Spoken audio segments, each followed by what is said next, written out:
丰田这个通病，天窗咯噔咯噔一响，怎么维修？来，我们听一下这个天窗的声音啊。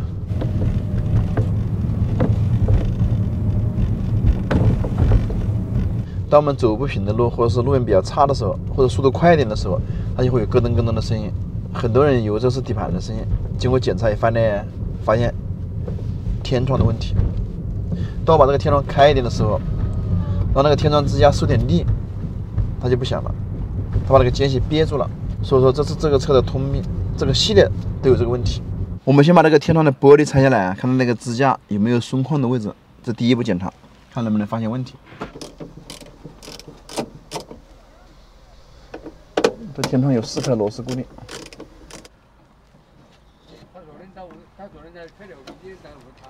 这一套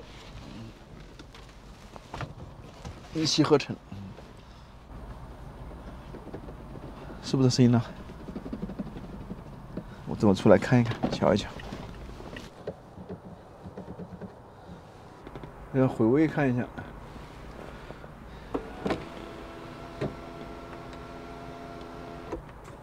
但是只要把天窗动一点，它就没有声音了，证明呢它那个声音来自于支架这里。对，这个声音好相似，是不是？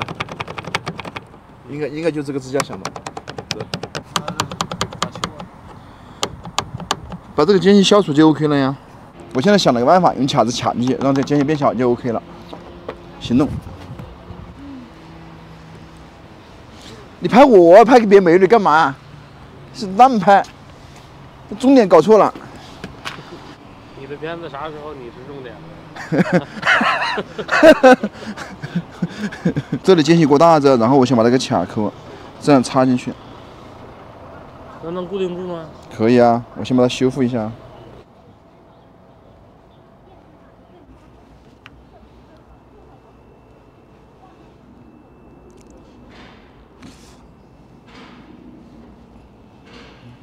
怎么样？做的？不，你交代一下。不用。我等上面上，我等一下，我把那边也搞一下，然后上点油，再来试一下。算了，用剪刀，刀片太危险了，差点把手给搞了。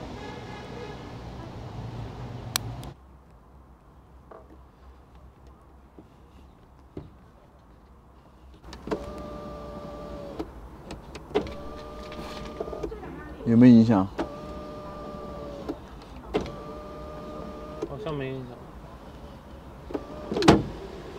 哎，哪里响了一下？这边给垫的有点厚，再修一下。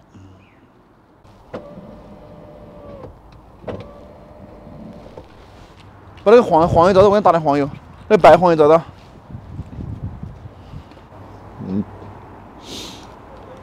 打这么多油？给他打点润滑脂，不多，是专用的喂，我也舍不得给他打的，好贵的。这个维修费最贵的就是这个东西，最贵的材料。维修费最贵是人工，兄弟啊！修车赚不到，不怎么赚钱的。啥子涨价就人工没涨价。把这个我们上那个卡子修平，给它一扳平，到时候玻璃好上上去。不知道哪边是哪边呢？削个锤子，我一步到位。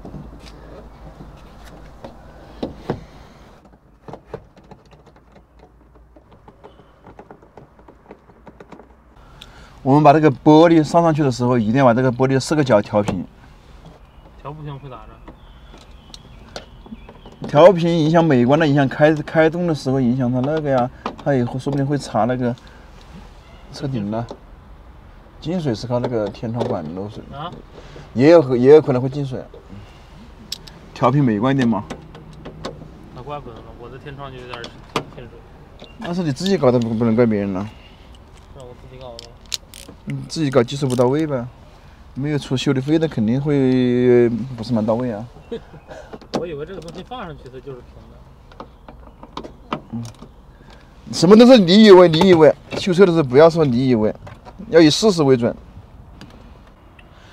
这玻璃我们已经调平了，开个试一下啊，先往后去。我发现这个开关设计的真纯。这边这个开关是前后滑，这个开关是往上翘，然后要往上翘再来按这个开关。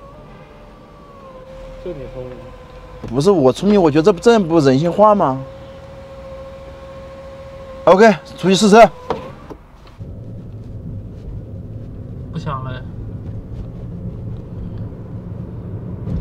真不响了 ，OK 了。这条路是比较颠的位置啊，是比较烂的路况，我们试一下听一下声音。